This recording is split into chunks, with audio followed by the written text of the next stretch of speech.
200 টাকা দামের দুইটা গামছা ফেলে দিয়ে ওখানে একটা ছোট্ট চেয়ার নিয়ে বসে থেকে শুভেচ্ছা জানাইছে। কোনো ভাব নাই, কোনো অহংকার নাই। তার শরীরে যে পাঞ্জাবি দেখেন, একটা শর্টকাট গ্রামীণ চেকের পাঞ্জাবি, আমার মনে হয় 500 টাকার বেশি হবে না। গত 16 বছর আমরা দেখেছি মুজিব শতবর্ষ পালনের নামে শহীদ স্যার হাসিনা স্যার হাজার কোটি টাকা খরচ করেছিল, রাষ্ট্রের টাকা লুটপাট করে বিদেশে পাচার করেছিল। ডক্টর মোহাম্মদ ইউনূস ক্ষমতা গ্রহণ করেছে, তার টাকার কোনো লোভ নেই, ক্ষমতার কোনো লোভ নেই। সে ক্ষমতা চাইনি ইসলামিক পদ্ধতিতে, আমরাই তাকে জোর করে ধরে এনে ক্ষমতা দিয়েছি। 200 টাকা দামের দুইটা গামছা ফেলে দিয়ে ওখানে একটা ছোট্ট চেয়ার নিয়ে বসে থেকে শুভেচ্ছা জানাইছে। কোনো ভাব নাই, কোনো অহংকার নাই। তার শরীরে যে পাঞ্জাবি দেখেন, একটা শর্টকাট গ্রামীণ চেকের পাঞ্জাবি, আমার মনে হয় 500 টাকার বেশি হবে না। ডক্টর মোহাম্মদ ইউনূস ক্ষমতা গ্রহণ করেছে, তার টাকার কোনো লোভ নেই, ক্ষমতার কোনো লোভ নেই। সে ক্ষমতা চাইনি ইসলামিক পদ্ধতিতে, আমরাই তাকে জোর করে ধরে এনে ক্ষমতা দিয়েছি। আজকে 1 বৈশাখ গেলেন, গত 16 বছর আমরা দেখেছি মুজিব শতবর্ষ পালনের নামে শহীদ স্যার হাসিনা স্যার হাজার কোটি টাকা খরচ করেছিল, রাষ্ট্রের টাকা লুটপাট করে বিদেশে পাচার করেছিল। অথচ আজকে ডক্টর মোহাম্মদ ইউনূস 1 বৈশাখের শুভেচ্ছা জানিয়েছে। তার ওই বাসভবনের একটা গাছের নিচে বসে একটা টেবিলের ওপরে 200 টাকা দামের দুইটা গামছা ফেলে দিয়ে ওখানে একটা ছোট্ট চেয়ার নিয়ে বসে থেকে শুভেচ্ছা জানাইছে। আল্লাহু আকবার বলবেন না? কোনো ভাব নাই, কোনো অহংকার নাই। তার শরীরে যে পাঞ্জাবি দেখেন, একটা শর্টকাট গ্রামীণ চেকের পাঞ্জাবি, আমার মনে হয় 500 টাকার বেশি হবে না। কথা কোন না? আর একটা কোটি পরে থাকে, ওটাও মনে হয় 500 টাকা, এর বেশি হবে না। তার মানে বোঝা যায় কোনো অহংকার নাই, ভাব নাই, মোসাব নাই। অথচ এই মানুষটা তাম পৃথিবীর মধ্যে একজন বিশ্ব লিডার। এখন বলেন, গত 54 বছর বাংলাদেশ স্বাধীনতার পরে কারা দেশ চালাইছে? কথা কোন না? এই যে মাত্র 7 মাস হলে ডক্টর মোহাম্মদ ইউনূস ক্ষমতা গ্রহণ করেছে, সত্য করে বলেন বুকে হাত দিয়ে, আগের চাইতে আমরা ভালো আছি না খারাপ আছি? আরো ধরে বলেন। এই যে রমজান মাস চলে গেছে, আগে তো দেখেছি মাগরিবে বিদ্যুৎ নাই, এসার সময় বিদ্যুৎ নাই, তারাবিতে বিদ্যুৎ নাই। এইবার বিদ্যুৎ গেছে। দ্রব্য মূল্যের দাম কম না বেশি? গতবার ছিল 700 টাকা কেজি কাঁচা মরিচ, এইবার মরিচ 40 টাকা কেজি। গতবার বেগুন ছিল 400 টাকা কেজি। হাসিনা বলেছিল বেগুনি দিয়ে বেগুনি বানানোর দরকার নাই, মিষ্টি কুমড়ো দিয়ে বেগুনি খাও। কথা কোন না? কাঁঠাল দিয়ে বার্গার খাও, সেই বেগুন 40 টাকা কেজি। আর আল্লাহর রহমতে এইবার এত আলু হয়েছে, স্টোরও থোয়ারই জায়গা নাই। হাসার জন্য বলিনি, আল্লাহর কোরআন নিয়ে গবেষণা করতে হবে। আল্লাহর কোরআন বলেছে, ওয়ালাউ আন্না আহলাল কুরা আমানু ওয়াত্তাকু লাফাতাহনা আলাইহিম বারাকাতিন মিনাস সামাই ওয়াল আরদ। যেই দেশের মানুষেরা আল্লাহকে ভয় করে আল্লাহর কোরআনের বিধানগুলো মেনে নেয়, আল্লাহ ওই জমিনের উপরে আসমান জমিনের রহমত বরকতের দরজা আল্লাহ সব খুলে দেয়। আর একটু জোরে বলেন। ডক্টর মোহাম্মদ ইউনূস ক্ষমতা গ্রহণ করেছে, তার টাকার কোনো লোভ নেই, ক্ষমতার কোনো লোভ নেই। সে ক্ষমতা চাইনি ইসলামিক পদ্ধতিতে, আমরাই তাকে জোর করে ধরে এনে ক্ষমতা দিয়েছি।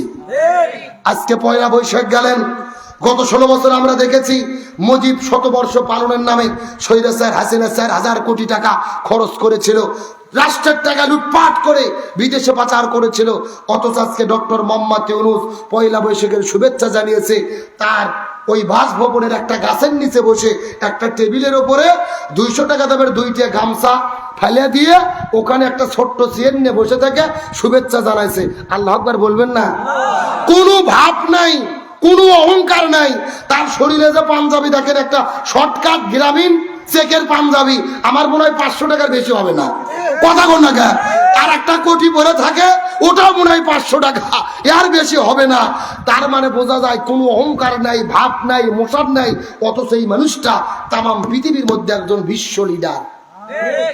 এই পৃথিবীর মধ্যে সবচেয়ে সম্মানিত 3টে পুরস্কার। কয়টা? 1 নম্বর নোবেল প্রাইজ, 2 নম্বর আমেরিকান প্রেসিডেন্সিয়াল অ্যাওয়ার্ড, 3 নম্বর মার্কিন কংগ্রেশনাল অ্যাওয়ার্ড। 3টে পুরস্কার পৃথিবীর মাত্র 12 জন ব্যক্তি পেয়েছে, তার মধ্যে একজন ডক্টর মোহাম্মদ ইউনূস। আল্লাহু আকবার বলবেন না? আমরা এতদিন তাকে চিনতেও পারিনি, তার দামও দিতে পারিনি, তার মূল্যায়নও করতে পারিনি। আজকে পয়লা বৈশাখে মাত্র 200 টাকার গামছার উপরে বসে চেয়ারে বসে টেবিল নিয়ে শুভেচ্ছা দেওয়ার মাধ্যমে তিনি প্রমাণ করেছে এই দেশের টাকা অপচয় নয়, এই দেশটাকে অল্প টাকা খরচ করেও বাঙালি সংস্কৃতি দিয়ে এই দেশের মানুষকে ভালো রাখা যায়। সুতরাং এই 7 মাসে বাংলাদেশ যতটা এগিয়ে গেছে, স্বৈরাচার হাসিনা পালিয়ে যাওয়ার পরে ভারত তো চেয়েছিল ইউনূসকে ক্ষমতার থেকে সরাই দেবে, শুধু ইউনূস ছিল দেখে এই দেশটা এখনো টিকে আছে। ডক্টর ইউনূস বাদ দিয়ে অন্য কেউ ক্ষমতা নিলে 3 মাসের ভেতরে সেনাবাহিনী ক্ষমতা নিয়ে স্বৈরাচার হাসিনাকে ঢুকে দিত।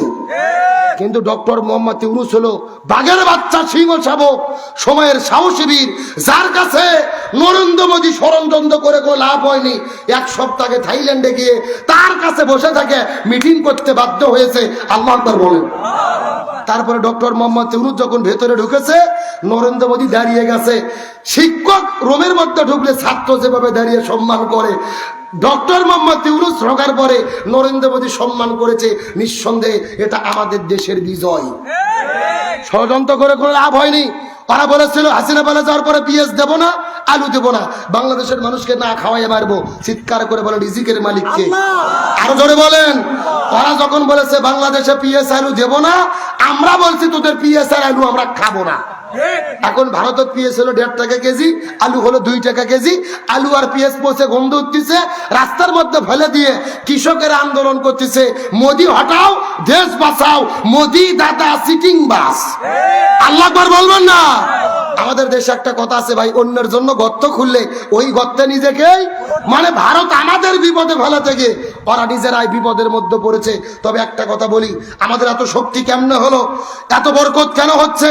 আল্লাহর কোরআন বলে আর রিজালু কাওয়ামুনা আলান নিসা, পরিচালক দেশের কোনো নারী নয়, পুরুষদেরকে হতে হবে। 7 মাসে ডক্টর ইউনূস ক্ষমতায় থেকে যা মনে হচ্ছে আগামী 5টা বছর যদি ডক্টর ইউনূস দেশ চালাতে পারে, এই বাংলাদেশ মালয়েশিয়া সিঙ্গাপুর হবে, এতে কোনো সন্দেহ। আগামীতে পুরুষ প্রধানমন্ত্রী রাষ্ট্রপতি আমরা চাই কি চাই না? আরো ধরে বলেন। সুতরাং আজকের প্রোগ্রাম থেকে পরিষ্কার করে বলি, এতদিন যা করেছি ভুল করেছি। আগামীতে বাংলাদেশে আর কোন নারী প্রধানমন্ত্রী রাষ্ট্রপতি চাই না। আগামীতে পুরুষ প্রধানমন্ত্রী রাষ্ট্রপতি কারা কারা দেখতে চান? 2টি হাত আল্লাহকে তুলে দেখান। লিল্লাহি তাকবীর। হাত নামান, মন খারাপ করেন না। আগামীতে কে ক্ষমতায় যাবে, জামাত নাকি বিএনপি, আমরা জানি না। কারো পক্ষে বিপক্ষে বলারও কোনো দরকার। তবে আমাদের চাওয়া হলো যেই দলই ক্ষমতায় আসুক, প্রধানমন্ত্রী রাষ্ট্রপতি যেন পুরুষ হয়। কে রে ভাই, আমার দেশের বাড়ি বগুড়া, বিএনপির তারেক জিয়া যদি প্রধানমন্ত্রী হয় আমাদের কোনো আপত্তি আছে? তারেক জিয়া যদি হয়, তারপরে জামাতের আমির যদি প্রধানমন্ত্রী হয়, আপত্তি আছে? চরমনের পীর যদি প্রধানমন্ত্রী, আপত্তি আছে? আমাদের কথা যে হয় হোক, একটা পুরুষ হোক, আর কোন নারীর জ্বালা আমরা দেখতে চাই না। আল্লাহ তাআলা সঠিক বুঝ দান করুক, বলেন আমিন।